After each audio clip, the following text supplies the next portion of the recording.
Good morning to all of you and welcome to all of you in OCIS PCS classes। कैसे हैं आप लोग? Hope so सभी अच्छे होंगे, सबकी पढ़ाई भी बहुत बेहतर चल रही होगी। तो चलिए आज की इस करंट अफेयर्स के सेशन में हम लोग स्टार्ट करते हैं और देखते हैं कौन कौन से इंपॉर्टेंट इश्यूज हैं आपके एग्जामिनेशन पॉइंट ऑफ व्यू से जो इम्पोर्टेंट है। उसके बाद हम लोग वन लाइनर फैक्ट्स देखेंगे and at the end topic relevant हम लोग एमसीक्यूज को देखेंगे। ठीक है, तो आते हैं और देखते हैं फर्स्ट इश्यूज कौन से हैं हमारे पास। ओके चलिए,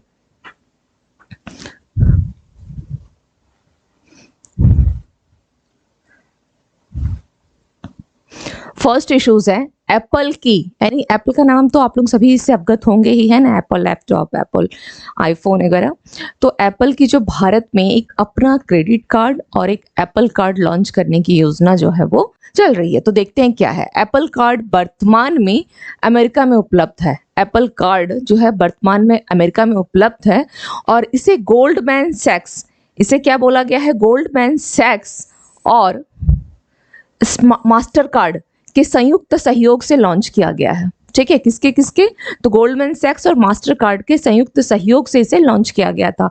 यह टाइटेनियम धातु से बना है। यह किससे बना है? टाइटेनियम के धातु से बना है। ओके चलिए, इससे रिलेवेंट और कुछ फैक्ट्स देखते हैं क्या है। एप्पल कार्ड की क्या क्या विशेषताएं हैं, क्या क्या उसकी स्पेशलाइजेशन है। तो एप्पल कार्ड का जो उपयोग है, उपयोग करके जो भौतिक कार्ड से, इस भौतिक कार्ड से क्या कहता है, नियमित खरीदारी कर सकते हैं आप। करने पर उपयोग जो इसका यूज कर रहे हैं यूजर्स को क्या मिलेगा, 1% की कैशबैक मिलता है। ठीक है, इस कार्ड का उपयोग करके भौतिक कार्ड से नियमित खरीदारी करने पर उपयोगकर्ता को 1% की कैशबैक मिलती है। यदि एप्पल पे का, इस पे का, यदि एप्पल पे का उपयोग करके भुगतान किया जाता है, एप्पल पे जैसे होता है ना कि हम लोग यूपीआई पेमेंट करते हैं और फोन पे करते हैं, तो इसी प्रकार से अगर आप एप्पल पे का भी भुगतान करते हैं तो उससे आपको कितने परसेंट, 2%। यानी अगर इस ऐप का यूज किया आप लोगों ने, इस जो एप्पल पे है इसका यूज करते हैं तो 2%, और अगर डायरेक्ट कार्ड का, जो कार्ड बनी होती है उस कार्ड का यूज करते हैं तो आपको जो उपयोगकर्ता होंगे उनको खरीदारी पे कितना, 1% कैशबैक मिलेगा। ठीक है, तो दोनों ही जगह ये फायदे की बात हो गई। इसके साथ और क्या है, एप्पल कार्ड जो धारक हैं, ठीक है, उनसे किसी भी प्रकार का लेट फी होता है ना, कि आपको इस ड्यूरेशन में क्या होता है कि इतनी पेमेंट करनी है। जैसे सपोज आप क्रेडिट कार्ड यूज करते हैं तो क्रेडिट कार्ड का एक टाइम लिमिटेशन होता है 1 मंथ, मतलब एक पार्टिकुलर डेट आती है कि आप इस डेट से इस डेट तक आप पेमेंट कर दो। अगर आप पेमेंट नहीं करते हो तो क्या होता है, आपको लेट फी लग जाती है, फाइन लग जाता है वो। ठीक है, लेकिन ऐसा नहीं है। एप्पल के साथ क्या है कि जो एप्पल कार्ड यूज कर रहे हैं अगर वो लेट करते हैं, ठीक है, विलम्ब होता है, तो उस पर कोई भी शुल्क नहीं लेता है। ठीक है, यह विदेशी लेन देन, लौटाए गए भुगतान या वार्षिक क्रेडिट कार्ड शुल्क पर भी कोई शुल्क नहीं लेता है। ठीक है, ये शुल्क है, उस पर भी कोई शुल्क ये नहीं लेता है। ठीक है, तो ये सारे इसके फीचर्स अच्छे, मतलब एक बोला जाए तो इसके फीचर्स सभी सही हैं। इसकी जो स्पेशलाइजेशन है वो देखा जाए तो काफ़ी हद तक सही है। ठीक है, तो विदेशी लेन देन मतलब किसी भी कार्ड से अगर आप क्रेडिट कार्ड भी लेते हैं तो उस पर ये ईयरली फी लगती है। ठीक है, ईयरली फी जो है उस पर लगाई जाती है, लेकिन यहाँ पर वो फी भी नहीं लगती है। एप्पल कार्ड धारक अपनी दैनिक नकदी जमा करने के लिए बिना किसी न्यूनतम शेष राशि के, ठीक है, न्यूनतम शेष सीमा के क्या है, बचत खाता खोल सकते हैं। तो बचत खाता खोल सकते हैं। तो ये तो सभी हो गए आपके फीचर्स। अब हम लोग देख लेते हैं कि एप्पल इंक क्या है। ओके, एप्पल इंक क्या है। तो यह एक अमेरिकी बहुराष्ट्रीय प्रौद्योगिकी कंपनी है। इंक जो है कंपनी है। ओके, यह राजस्व के हिसाब से सबसे बड़ी सूचना प्रौद्योगिकी कंपनी है। ठीक है, अगर रेवेन्यू के हिसाब से देखा जाए तो सबसे बड़ी है क्या है, सूचना प्रौद्योगिकी कंपनी है। टिम कुक एप्पल इंक के वर्तमान सीईओ है। ये इंपॉर्टेंट है कि एप्पल इंक के वर्तमान में सीईओ कौन है, तो टिम कुक जो है वो एप्पल इंक के वर्तमान में सीईओ हैं। ओके चलिए, तो ये बस इतने इश्यूज आपके इंपॉर्टेंट हो गए। अब नेक्स्ट हम लोग देख लेते हैं नेक्स्ट इश्यूज क्या है हमारे पास। साहित्य अकादमी ने 2023 के, ठीक है, साहित्य अकादमी ने क्या किया है, 2023 की बाल साहित्य पुरस्कार और युवा पुरस्कार विजेताओं की घोषणा की है। ठीक है, साहित्य अकेडमी ने 2023 के बाल साहित्य पुरस्कार और युवा पुरस्कार की घोषणा की है, जिसके तहत कितने बाल साहित्य पुरस्कार प्राप्तकर्ताओं की संख्या 22 है। ठीक है, बाल साहित्य जिनको दिया गया है बाल साहित्य पुरस्कार, उनकी संख्या 22 है और युवा पुरस्कार जो विजेता है उनकी संख्या 20 है। अब यहाँ पे देख लेते हैं, जो थोड़ा बहुत जो आपके एग्जाम में पूछ लेता है, तो उसके हिसाब से सूर्यनाथ सिंह ने लघु कहानियों के संग्रह क्या है, कौतुक ऐप। ठीक है, सूर्यनाथ सिंह ने लघु कहानियों के संग्रह कौतुक ऐप के लिए हिंदी भाषा इस श्रेणी में, ठीक है, हिंदी भाषा श्रेणी में बाल साहित्य पुरस्कार जीता है। तो इसमें इंपॉर्टेंट ये है, सूर्यनाथ सिंह का नाम ध्यान रखिएगा और लघु कहानियों का संग्रह क्या है, कौतुक ऐप के लिए उनको हिंदी भाषा का बाल साहित्य पुरस्कार दिया गया है। इसके साथ ही विशाखा विश्वनाथ को स्वता विरुद्ध उभे करताना के लिए युवा पुरस्कार मिला है। किसको मिला है, विशाखा विश्वनाथ को। नेक्स्ट है सुधा मूर्ति। ठीक है, सुधा मूर्ति को उनके कहानियों के संग्रह grand parents bag of stories, ठीक है, इनके लिए भी इनको बाल साहित्य पुरस्कार से सम्मानित किया गया है, सुधा मूर्ति को। ठीक है, चलिए नेक्स्ट देख लेते हैं। नई दिल्ली के जवाहरलाल नेहरू स्टेडियम में केंद्रीय मंत्री जो है कौन है, अनुराग ठाकुर, खेल मंत्री है ना, उनके द्वारा भारत इन पेरिस अभियान को हरी झंडी दी गई है। भारत इन पेरिस, कौन सा अभियान चलाया जा रहा है इनके द्वारा कौन सा अभियान चलाया गया है, भारत इन पेरिस। ठीक है, भारत इन पेरिस कहां पर, जवाहरलाल नेहरू स्टेडियम में, और ये कहां है, नई दिल्ली में है। ये कहां है, नई दिल्ली में है। भारतीय ओलंपिक संघ, ठीक है, के द्वारा भारत इन पेरिस अभियान को शुरू किया गया है, भारत इन पेरिस अभियान को। ओके, इसमें देख लेते हैं क्या क्या है। उद्देश्य क्या है, जो पेरिस जो ओलंपिक है ना, उसका उद्देश्य क्या है, पेरिस ओलंपिक खेलों से पहले, ठीक है, पूरे भारत में जागरूकता फैलाना और खेलों को बढ़ावा देना। किससे, पेरिस ओलंपिक खेलों से पहले। अब यहां पर देख लेते हैं कि टारगेट, इसमें है टारगेट, ठीक है, टारगेट ओलंपिक पोडियम योजना, टारगेट ओलंपिक पोडियम योजना 2014-15 में शुरू की गई थी। ठीक है, टारगेट ओलंपिक पोडियम योजना। इस योजना के तहत सरकार क्या करती है, जो शीर्ष एथलीट के रहने और प्रशिक्षण का सारा खर्च वहन करती है। किसका, शीर्ष एथलीट के रहने का, वहां पे टी थोड़ा मिसिंग है, ठीक है, लेकिन ध्यान रखिएगा वो एथलीट वर्ड है। ओके, तो जो टॉपर्स खिलाड़ी होते हैं, एथलीट्स होते हैं, उनके रहने की और ट्रेनिंग की पूरी व्यवस्था करती है, और उसका नाम क्या है, ओलंपिक पोडियम योजना 2014-15 में शुरू की गई थी। 2024 ओलंपिक का आयोजन, 2024 के जो ओलंपिक का आयोजन कहाँ किया जा रहा है, 26 जुलाई से 11 तक फ्रांस के पेरिस में, 26 जुलाई से 11 तक, यानी नेक्स्ट ईयर है ना, 11 अगस्त तक फ्रांस के पेरिस में आयोजित किया जाएगा। कौन सा है ये, 2024 का ओलंपिक जो होगा। ठीक है, चलिए नेक्स्ट देख लेते हैं। पेरिस ओलंपिक 2024 का शुभंकर का नाम क्या है, ओलंपिक फ्रिज। क्या नाम है, ओलंपिक फ्रिज। यह फ्रीजियम कैप पर आधारित है, यह क्या है, फ्रीजियन कैप पर आधारित है। गेम्स वाइड ओपन 2024 ओलंपिक का आधिकारिक नारा है। क्या है, गेम्स वाइड ओपन, नारा क्या है, गेम्स वाइड ओपन 2024 की ये आधिकारिक नारा है। नेक्स्ट इश्यूज देख लेते हैं और क्या है। रूबी सिन्हा को 3 साल के लिए, ठीक है, यहां आप देख रहे हैं रूबी सिन्हा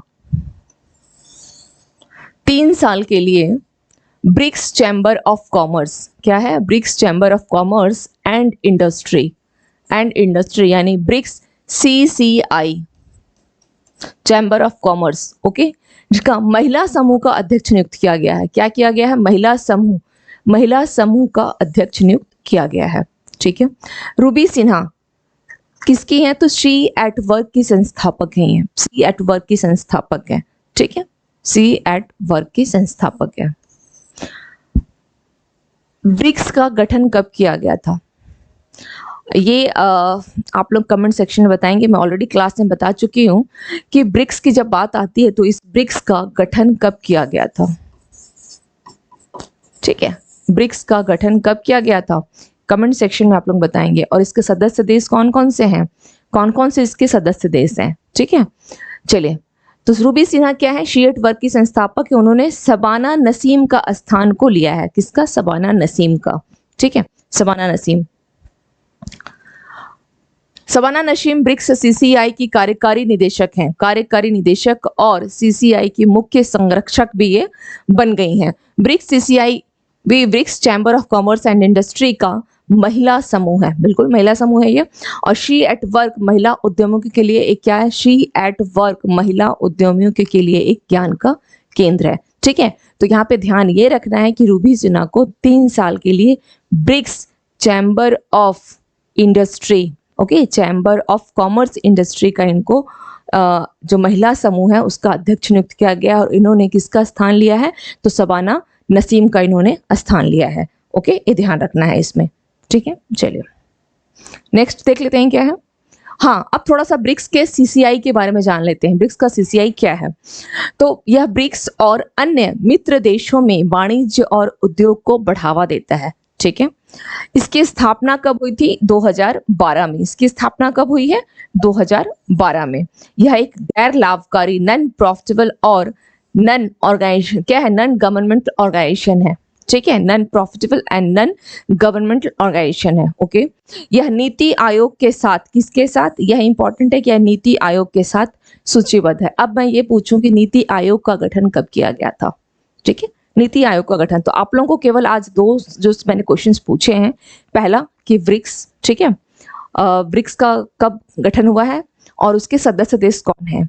आई थिंक मैंने आप लोगों को बोर्ड पे जब लिखा था तो इसका आंसर भी आपको मिल चुका होगा, ठीक है, इसका आंसर भी आपको मिल गया होगा। इसमें हुस्ताब के आपके आंसर इसमें छुपे हैं वो, ठीक है। दूसरा है नीति आयोग, अब इससे संबंधित क्या गया, नीति आयोग। तो नीति आयोग का गठन कब हुआ था, 1 जनवरी 2015, ठीक है, 1 जनवरी 2015। वर्तमान में नीति आयोग का उपाध्यक्ष जो है कौन है, नीति आयोग का उपाध्यक्ष कौन है, सुमन बेरी, ठीक है, सुमन बेरी, ओके। चलिए नेक्स्ट देख लेते हैं। 1912 में ब्रिटिश यात्री जहाज टाइटैनिक के जो है वो डूबा था। 1912 में एक ब्रिटिश यात्री जहाज टाइटैनिक जहां डूबा था, उसी जगह के पास में दूसरा जो जहाज है, ठीक है, पनडुब्बी जहाज, वो भी क्या हुआ, वहीं जाकर के वह भी टूट गया। आप देख ही रहे हैं, इमेज में यहाँ शो हो रहा है, इमेज में आप देख रहे हैं यहाँ पर। तो क्या होगा, 1912 में ब्रिटिश यात्री जहाज टाइटैनिक के डूबने की जगह के पास में ही पनडुब्बी जहाज टाइटन फटा, ठीक है, यानी उसी जगह पे हुआ था, इसलिए इसका नाम भी क्या हो गया, टाइटन, ये भी फटा।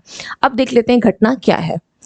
टाइटन पनडुब्बी पर सवार कितने लोग थे, टाइटन जो पनडुब्बी थी उस पर सवार 5 लोग उस पर सवार थे और पांचों के पांचों क्या हो गई, उन सबको डेथ हो गई, ओके, मृत्यु घोषित कर दिया गया।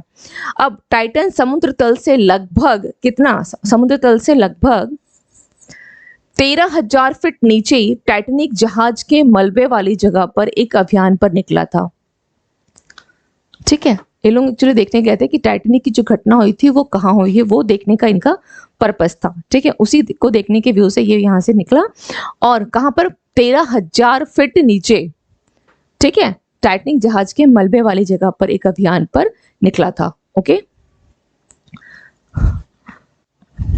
अब इस अभियान में जो मतलब जो ये पनडुब्बी निकला था, तो उसमें जो 5 व्यक्तियों की डेथ हुई है, उन 5 सदस्यों के नाम क्या है। एक यूएस बेस्ड फर्म है ओशन गेट एक्सपेडिशन, ठीक है, ओशन गेट एक्सपेडिशन के संस्थापक और सीईओ हैं, क्या नाम है उनका, स्टॉकटन रश, ठीक है, स्टॉकटन रश इनका नाम है। ये अमेरिकी बेस्ड है, यानी अमेरिका के हो गए। एक है ब्रिटिश अरबपति हामिश हार्डिंग, ब्रिटिश अरबपति हामिश हार्डिंग। फिर है प्रसिद्ध फ्रांसीसी गोताखोर, क्या नाम है, पॉल हेनरी नॉजियोलेट, ठीक है, ये 5 व्यक्ति के नाम यहाँ दिए गए हैं। और लास्ट में कौन है, पाकिस्तानी बिजनेसमैन है शहजादा दाऊद, ओके, कौन है, शहजादा दाऊद, और उनका 19 साल का बेटा सुलेमान, ठीक है, उनका 19 साल का बेटा, यानी पाकिस्तान के ये 2 व्यक्ति थे, ब्रिटिश के थे, फ्रांस के थे, अमेरिका थे। तो ये पाकिस्तान के 2 हो गए, बाकी के एक थे। तो ये 5 व्यक्ति जो निकले थे वो देखने के लिए कि जो टाइटैनिक की जो घटना हुई है, उनको था कि जाके हमें भी देखना है, तो बस उनकी डेथ हो गई। चलिए, तो पनडुब्बी जहाज का स्वामित्व जो है किसके पास है, अमेरिका स्थित फर्म, मैंने भी कहा ना ओशन गेट का एक संस्थापक और सीईओ भी उनकी डेथ हुई है, तो फर्म कौन सा ओशन गेट के पास था। और जेम्स कैमरून, ठीक है, जेम्स कैमरून 97 की ऑस्कर विजेता फिल्म टाइटैनिक के निर्देशक हैं। क्योंकि जो घटना हुई थी 1912 वाली टाइटैनिक की, इसके ऊपर तो बेस्ट मूवी भी बनाई गई है ना, टाइटैनिक मूवी जो बनाई गई है, उसके निर्देशक कौन थे, उसके डायरेक्टर कौन थे, तो जेम्स कैमरून थे। और ये मूवी कब, इनको इसके लिए ऑस्कर भी मिला था 97 में, ऑस्कर विजेता। ठीक है, चलिए नेक्स्ट देख लेते हैं।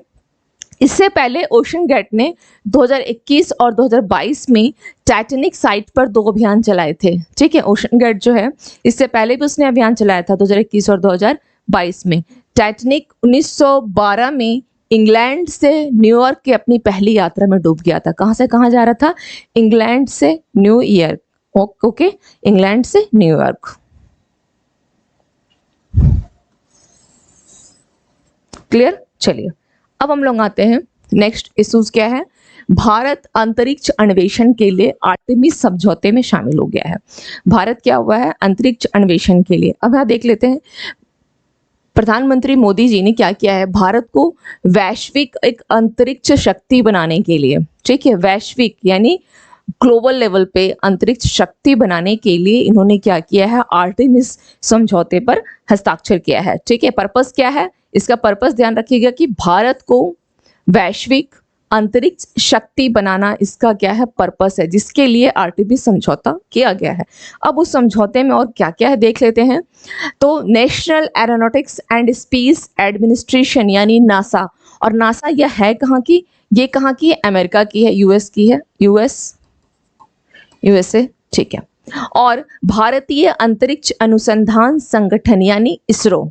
ठीक है, यानी नासा और इसरो इन दोनों ने क्या किया है, 2024 में अंतर्राष्ट्रीय अंतरिक्ष स्टेशन, अंतर्राष्ट्रीय ISS है ना, अंतर्राष्ट्रीय अंतरिक्ष स्टेशन, इंटरनेशनल स्पेस स्टेशन के लिए क्या किया, एक संयुक्त मिशन पर, एक संयुक्त ज्वाइंट मिशन शुरू करने पर भी सहमत हुए हैं। किसके लिए, किसके लिए, अंतरिक्ष स्टेशन के लिए। कौन कौन, इसरो और नासा दोनों मिलकर के इन लोगों ने ऐसा एक विचार अपना रखा है, सहमत हुए हैं कि चलो कुछ ऐसा किया जाए। ठीक है, दोनों मिलकर के, नासा के भी जो वैज्ञानिक जाएंगे और इसरो के भी जाएंगे, और कहाँ जाएंगे ये लोग, अंतरिक्ष स्टेशन जाएंगे। ठीक है, नासा का आर्टेमिस कार्यक्रम जो नासा का है उसका क्या प्रोग्राम है देख लेते हैं। नई वैज्ञानिक खोज और चंद्र सतह की खोज के विस्तार पर क्या करना है, केंद्रित है। आर्टेमिस जो है, जब मोदी जी का क्या है कि भारत को क्या करना है, वैश्विक लेवल पे है ना, एक इसको एक अंतरिक्ष शक्ति बनाना है वैश्विक लेवल पे। तो नासा क्या कर रहा है, अमेरिका क्या कर रहा है, यह नई वैज्ञानिक खोज, इसका क्या है, नई वैज्ञानिक खोज और चंद्र सतह की खोज के विस्तार पर। ठीक है, नासा का जो प्रोग्राम है, जैसे भारत का प्रोग्राम वो एक कार्यक्रम बनाया गया होता है ना, कि किसी चीज के एक हम कार्यक्रम बनाते हैं, एक प्रोग्राम, एक चार्ट लिस्ट होती है। तो मोदी जी का अपना उद्देश्य है कि नहीं, हम भारत को एक ग्लोबल लेवल पे इसे अंतरिक्ष के क्षेत्र में से स्ट्रांग बनाना है, पावरफुल बनाना है। लेकिन नासा का अपना उसका क्या प्रोग्राम है, इसके तहत इसका प्रोग्राम इसने क्या रखा है कि नहीं, नई वैज्ञानिक खोज करना है और चंद्रमा की सतह की खोज के विस्तार पर केंद्रित होना है। ठीक है, तो ये बहुत ऐसे सुनने में टफ लगेगा आर्टेमिस समझौता और अंतरिक्ष, लेकिन समझ जाएंगे तो बहुत आसान है ये। आर्टेमिस कार्यक्रम, ये क्या है, आर्टेमिस एक कार्यक्रम है जो एक पूरी कार्यक्रम बनाई गई है उस सिद्धांत के आधार पर अंतरिक्ष में सभी गतिविधियों को, जितनी भी गतिविधियां हो रही हैं अंतरिक्ष में, स्पेस में, उन सबको शांतिपूर्वक और पूरी पारदर्शिता के साथ, ठीक है, पूरी पारदर्शिता के साथ क्या करना है, संचालित करना है। उसके निष्कर्ष निकलेंगे, कंक्लूजन्स निकलेगा, उसको साझा करना है। अंतरिक्ष वस्तुओं को पंजीकृत करना, ठीक है, पंजीकृत यानी रजिस्टर्ड करना, और वैज्ञानिक डेटा जो होगा उसको जारी करना शामिल है। आर्टेमिस समझौता एक पूरा एक प्रोग्राम है उनका, एक बोला जाए तो उन्होंने जैसे उस दोनों मिलके कर रहे हैं, नासा का भी है और इसरो का भी है, तो दोनों ने अपने अपने कुछ कुछ प्रोग्राम को सेट किए हैं। तो मैंने आपको बताया अभी कि जो भारत का प्रोग्राम है, जो इसरो का प्रोग्राम है ना, वो है कि भारत को एक स्ट्रॉन्ग स्पेस के रूप में उसको प्रतिस्थापित करना। लेकिन नासा का प्रोग्राम क्या है, चंद्रमा की सतह की खोज। इसके साथ साथ ऐसे तो नहीं केवल 3 ही मुद्दा, इसके साथ-साथ जो और भी प्रोग्राम्स रखे गए हैं, उसमें यही है कि जो भी अंतरिक्ष में गतिविधियाँ होंगी उनको शांतिपूर्वक करना है, पूरी पारदर्शिता का मतलब ट्रांसपेरेंसी होनी चाहिए, वैज्ञानिक डाटा होनी चाहिए, उन वस्तुओं का रजिस्टर्ड होना चाहिए, मतलब दोनों मिलके कर रहे हैं तो एक पूरी कह सकते हैं कि क्योंकि साइंस में होता क्या है ना, जो साइंटिस्ट होते हैं बहुत सारी चीज़ों को क्या करते हैं, वो नहीं चाहते हैं कि उनका ये भी रहता है कि अपनी चीज़ों को जो वो करते हैं वो उसको आउट भी नहीं करना चाहते हैं, ठीक है? ये है ऐसा साइंटिस्ट का। तो ये लोग ने कहा कि नहीं, जब हम दोनों मिलके कर रहे हैं तो चीज़ें बिल्कुल ऐसी, हम दोनों के बीच में समझौता हो रहा है ना? नासा और इसरो के बीच में। अगर एक दूसरे से अपनी चीज़ों को छुपाएँगे तो वो कहाँ से सक्सेस होगा? तो इन लोगों ने एक रखा कि नहीं, हमें बिल्कुल ट्रांसपेरेंसी के साथ काम को करना है, डाटाज़ वगैरह को रखना है, जो निष्कर्ष निकलेंगे उसको भी हम लोगों को, जो कंक्लूज़न आ रहा है उसे साथ बैठ कर के एक साझा करना है कि हाँ, इसके कंक्लूज़न में क्या सुधार कर सकता है या इसमें क्या मॉडिफिकेशन यहाँ पे हो सकती है। तो इस तरह से इसको एक कार्यक्रम में ये सारी चीज़ें रखी गई है। अब आर्टेमिस समझौता की जो स्थापना हुई थी वो 2020 में किसके द्वारा किया गया था? नासा के द्वारा किया। तो आप लोग के लिए इम्पोर्टेंट यहाँ पर ये ना आपका एक जो है मेंस में क्या होता है ना, शॉर्ट क्वेश्चंस में जो लॉन्ग क्वेश्चंस होते हैं उसके अंतर्गत कुछ शॉर्ट क्वेश्चंस भी आते हैं, तो वहाँ पर आपका ये आर्टेमिस समझौता काम आ जाएगा, ठीक है? शॉर्ट क्वेश्चन में पूछ सकता है उस समझौते का थोड़ा डिस्क्रिप्शन, तो आप वहाँ पे इसको मेंशन कर सकते हैं कि इसरो का ये पॉइंट है, भारत को ग्लोबली स्ट्रॉन्ग करना, अंतरिक्ष के क्षेत्र में है ना, पावरफुल बनाना, और नासा का है कि नहीं, चंद्रमा की सतह की खोज करना, नई वैज्ञानिक खोज, और उसके साथ साथ ये सारी जो प्रोग्राम्स है, ये सारे प्रोग्राम्स को एक पॉइंट में दे सकते हैं। और इसके लेकिन जो अगर करंट के हिसाब से पूछेगा तो वहाँ तो ऑब्जेक्टिव 1 लाइन का पूछेगा, तो वहाँ पे आर्टेमिस समझौता की स्थापना जो हुई है, कब हुई है और किसके द्वारा हुई है, आपको ये ध्यान रखना है, कब हुई है और किसके द्वारा। तो इसकी स्थापना 2020 में और नासा के द्वारा अमेरिकी विदेश विभाग के सहयोग से की गई थी, ठीक है? बस नासा और कुछ नहीं। यस, अमेरिका और 7 अन्य, किसके? अमेरिका और 7 अन्य, कौन-कौन से हैं 7 अन्य? अमेरिका और 7 अन्य संस्थापक सदस्य देशों के बीच हुआ एक समझौता है। तो देख लेते हैं वो 7 देश कौन-कौन से हैं, ठीक है? 7 देश हैं। इज़राइल, कौन-कौन से हैं? इज़राइल, अगर आप इसको मैप में भी देखना चाहें तो देख सकते हैं, Israel, Romania, Bahrain, Singapore, Colombia, France, Saudi Arab, Rwanda, Nigeria और चेक गणराज्य। ये सभी क्या हुआ? 2022 में समझौते में शामिल हुए, और चेक गणराज्य 2022 में समझौते में शामिल हुए हैं, ठीक है? इस समझौते में शामिल हुए हैं। थोड़ा-सा आप इसको मैप में भी देख सकते हैं कि इज़राइल, बहरीन वगैरह कहाँ पर है, तो आप इसको आसानी से मैप में भी देख करके वो सातों प्लेस जो हैं उसको आप लोकेट कर सकते हैं, ठीक है? ये रहा मैप में भी। ओके, चलिए नेक्स्ट देख लेते हैं। लार्सन एंड टुब्रो LNT और रक्षा अनुसंधान एवं विकास संगठन के बीच एक अनुबंध पर हस्ताक्षर हुआ है। तो सबसे पहला सवाल तो यहाँ पर यही है कि DRDO ने किसके साथ, ठीक है, निम्नलिखित में से किसके साथ अनुबंध पर हस्ताक्षर किए हैं? तो LNT के साथ। और वो हस्ताक्षर क्यों किया है, क्या है उस हस्ताक्षर में, देख लेते हैं। भारतीय नौसेना की कलवरी जो श्रेणी है, सीरीज है, उसकी, इनकी क्या होती है, एक सीरीज होती है, किसी एक नाम की कलवरी है तो उसकी सीरीज हो गई कि कलवरी ये हो गया, कलवरी 1 2 ऐसा करके कुछ और नाम के साथ ये लोग चलाते हैं। तो कलवरी श्रेणी की पनडुब्बियों के लिए 2 एयर, क्या है, 2 एयर इंडिपेंडेंट प्रोपल्सन, यानी इसको बोलते हैं AIEP। 2 एयर क्या है, इंडिपेंडेंट प्रोपल्सन सिस्टम मॉड्यूल की प्राप्ति के लिए इस अनुबंध पर हस्ताक्षर किए गए हैं, ठीक है? सिस्टम की प्राप्ति के लिए किसके साथ? लार्सन एंड टुब्रो के साथ। चलिए अब यहाँ देख लेते हैं। हाँ, यहाँ एक सवाल आपके पास और है कि किस श्रेणी, कौन सी श्रेणी के लिए? तो यह है कलवरी श्रेणी के लिए, ठीक है? किसके लिए है? कलवरी के लिए ऐसा किया गया, भारतीय सेना की कलवरी श्रेणी के लिए, भारतीय सेना की, इसके लिए DRDO और पर्पस क्या है? 2 एयर इंडिपेंडेंट जो प्रोपल्सन है सिस्टम मॉडल की प्राप्ति के लिए, ठीक है? चलिए AIP, सॉरी, यहाँ पे मैंने यहाँ कुछ एक मिनट,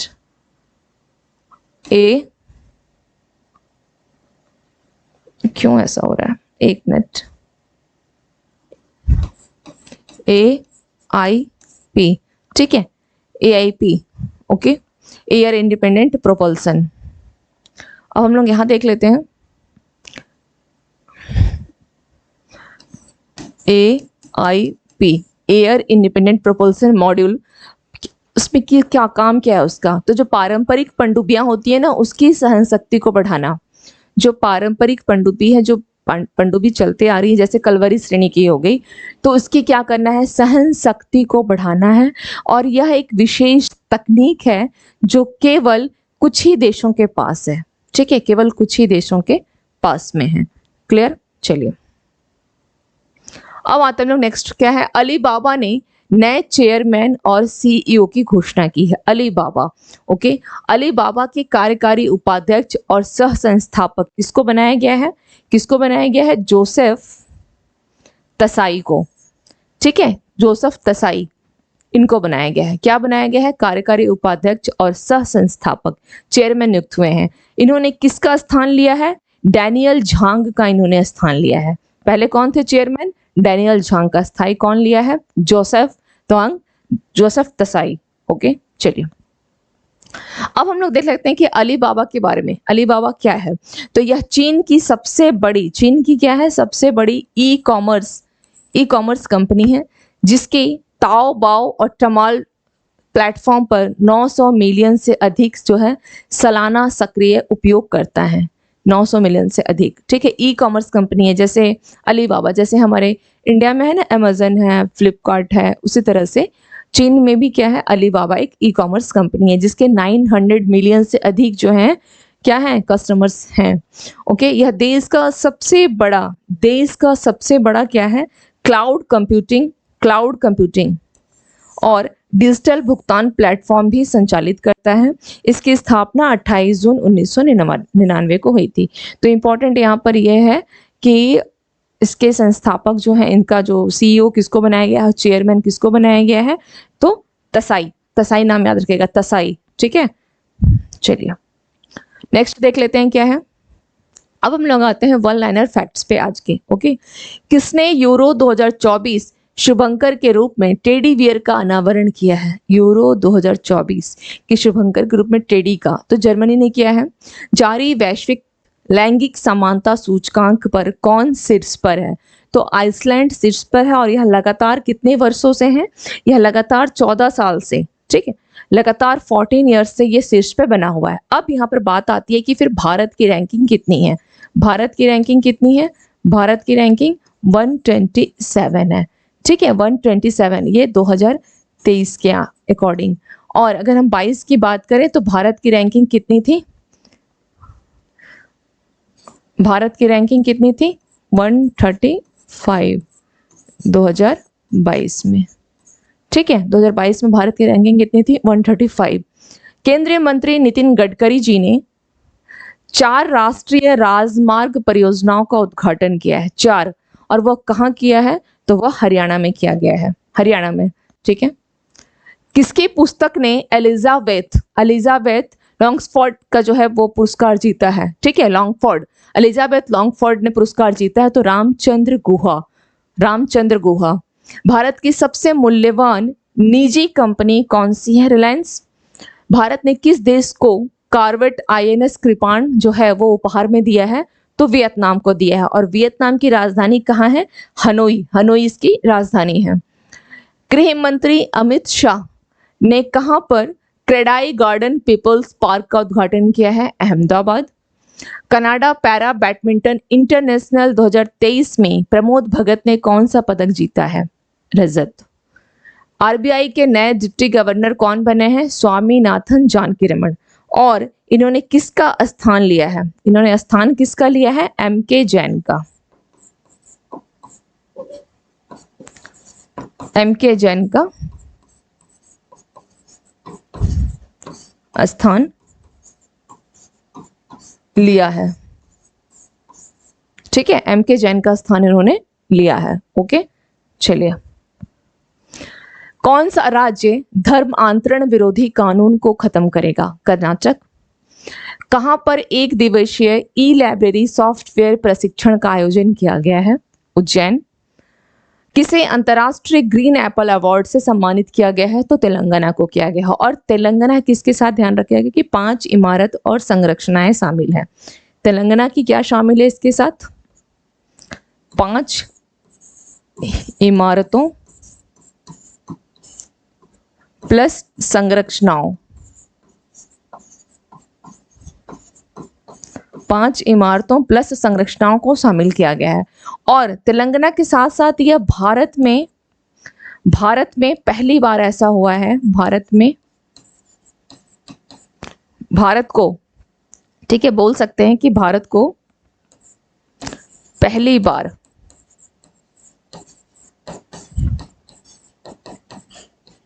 यह पुरस्कार प्राप्त, ठीक है, भारत को पहली बार यह पुरस्कार प्राप्त हुआ है। कौन सा? अंतर्राष्ट्रीय ग्रीन एप्पल अवार्ड। भारत को पहली बार यह पुरस्कार प्राप्त हुआ है किस क्षेत्र में? तो किसी इमारत को और संरचना को दिया गया है, और वह है तेलंगाना का, ठीक है। तो ये इंपॉर्टेंट है, ध्यान रखिएगा। चलिए, किसे प्रतिष्ठित जर्मन शांति पुरस्कार दिया गया है? सलमान रुश्दी को। ओके। किस राज्य में दुनिया के सबसे बड़े रामायण मंदिर का निर्माण शुरू हुआ है? बिहार में। और कौन सा राज्य, चलिए तो रिपीट हो गया, धर्मांतरण कानून। हाँ, एक चीज मैं आप लोगों को बोलूंगी कि मैंने क्वेश्चंस पूछा था कि राजधानी कहाँ है वियतनाम की, और कुछ उसके 10 देश, तो एक स्टूडेंट का रिप्लाई आया भी है। तो उस जो रिप्लाई देते हैं उस स्टूडेंट को मेरी तरफ से बहुत बहुत धन्यवाद है कि वो लोग क्लास को बहुत सिंसिरिटी से और कंसिस्टेंसी के साथ देख रहे हैं, ठीक है। तो इस तरह से अगर आप लगातार क्लास करते रहेंगे तो उसका बेनिफिट जो है आपको, और आपने रिप्लाई कहते हैं ना कि आप देख रहे हो तो एक जब आप किसी चीज का रिप्लाई देते हो तो आपको खुद अपने आप में एक पॉजिटिव फील होता है कि नहीं, मुझे और बेहतर करना है, मुझे और बेहतर करना है। तो इसके लिए बहुत बहुत धन्यवाद आपको, ठीक है। चलिए, किस राज्य के मुख्यमंत्री ने जेलों का नाम बदलकर सुधार गृह किया है? उत्तर प्रदेश। कहाँ पहली पंचायत रैंकिंग जारी की गई है? जम्मू कश्मीर। किसने गैबोन की कृषि सेच परियोजना को हरी झंडी दिखाई है? तो धर्मेंद्र प्रधान ने। ओके, धर्मेंद्र प्रधान ने। G20 के तहत 2 दिवसीय क्या है? विज्ञान 20 सम्मेलन का आयोजन कहाँ किया गया है? भोपाल में। यूके ने जैन मैरियट को किस देश में पहली महिला के दूत के रूप में नियुक्त किया है? पाकिस्तान। किन्हें नए स्वास्थ्य सचिव के रूप में नियुक्त किया गया है? सुधांशु पंत। ओके, सुधांशु पंत को स्वास्थ्य सचिव जो है वह बनाया गया है। अब आते हैं आज के एमसीक्यूज पर। नव विकसित, पूछा है कौन सा स्टेटमेंट सही है? नव विकसित भारतीय मानक एग्री बाय प्रोडक्ट से बने बर्तनों के लिए होगा। Okay. Biodegradable agri by product से बने बर्तनों का उपयोग पर्यावरण सुरक्षा, प्राकृतिक संसाधनों का संरक्षण और चक्रीय अर्थव्यवस्था को बढ़ावा देने में योगदान। तो आपको एक वर्ड से समझ में आना चाहिए कि हमारे पास स्टेटमेंट में क्या है कि नव विकसित भारतीय मानक है ना, ये हो गया इंडियन स्टैंडर्ड, ये दिया गया है। एग्री बाय प्रोडक्ट, तो एग्री जो आप यहाँ देख रहे हैं, एग्री बॉय प्रोडक्ट से बने बर्तनों के लिए होगा, ये स्टेटमेंट बिल्कुल सही है। और यह क्या है? बायोडिग्रेडेबल, यानी अगर बायोडिग्रेडेबल कहीं लग रहा है तो उसका मतलब क्या हो जाएगा? उसका मतलब यह है कि पर्यावरण से सुरक्षा, प्राकृतिक जो संसाधन है उसके संरक्षण और चक्रीय अर्थव्यवस्था को बढ़ावा देना, यानी ये स्टेटमेंट भी सही है। तो आंसर क्या हो जाएगा? सी, 1 और 2। ओके,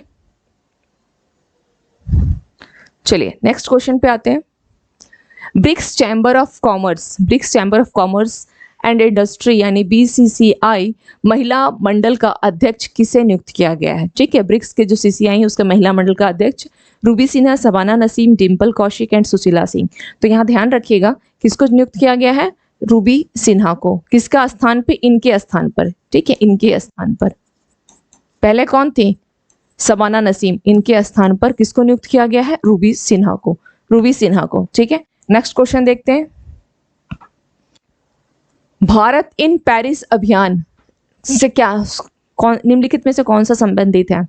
पेरिस ओलंपिक खेलों के बारे में जागरूकता फैलाना, 2024 के कॉमनवेल्थ गेम्स से पहले खेलों को बढ़ावा देना, पेरिस ओलंपिक गेम्स 2024 में क्रिकेट को शामिल करना, इनमें से कोई नहीं।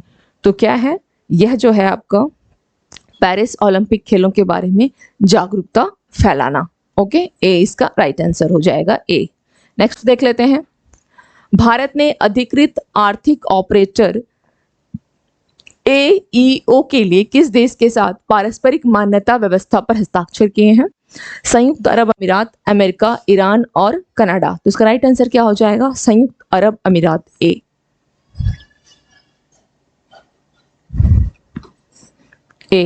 ठीक है, नेक्स्ट देख लेते हैं।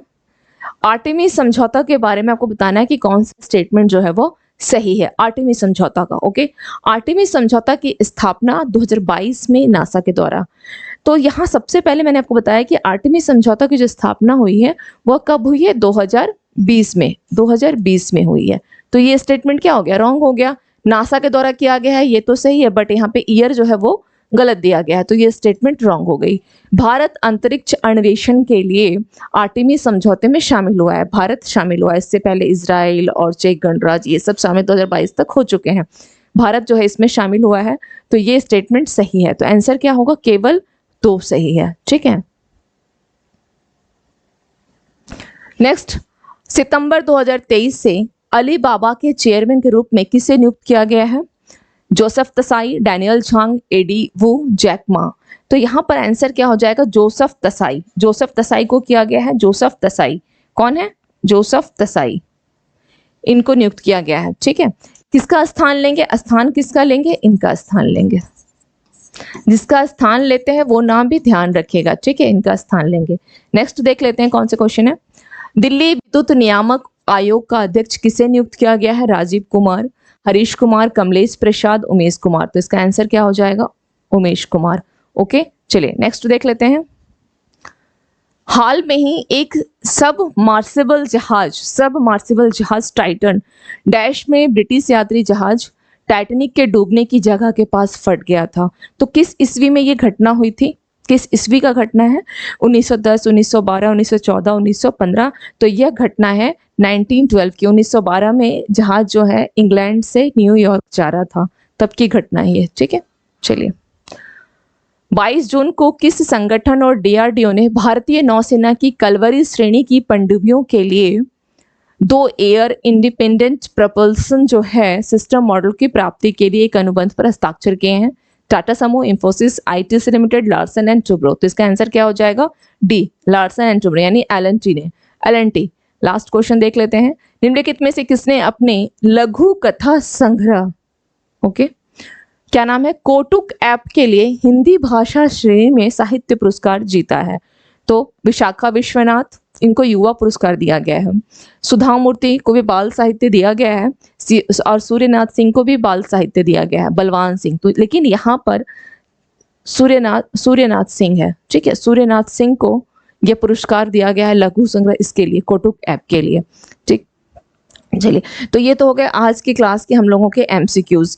अगर आप लोगों को आज की क्लास के इससे रिलेवेंट अगर कहीं भी कोई कंटेंट से रिलेवेंट डाउट हो, या आप लोग अपना कोई सुझाव भी देना चाहें, तो बिल्कुल दे सकते हैं। जो आपके साथ साथ अदर जो स्टूडेंट्स क्लास को देख रहे हैं उनके लिए भी हित हो। ठीक है, उनके भी हित का यहाँ पर साधन हो रहा हो।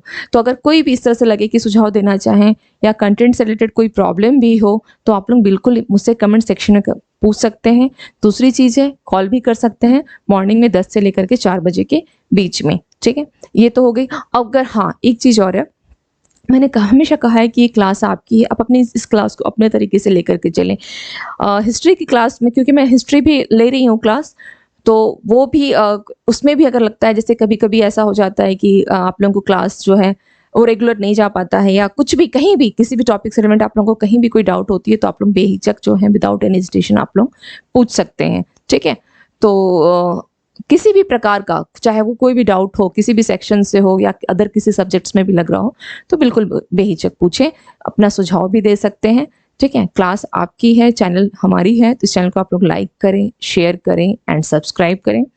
तो मिलते हैं फिर नेक्स्ट करंट अफेयर्स की क्लास में। ओके, और आज आप लोगों को मैं भी बता दूं इसी क्लास में कि जो हिस्ट्री वाले वीडियो है वो भी आज आप लोगों को अपलोड मिलेगी। ठीक है, 2-3 दिनों से नहीं हो पा रहा था, लेकिन वो आज आप लोगों को वो भी अपलोड मिल जाएगी।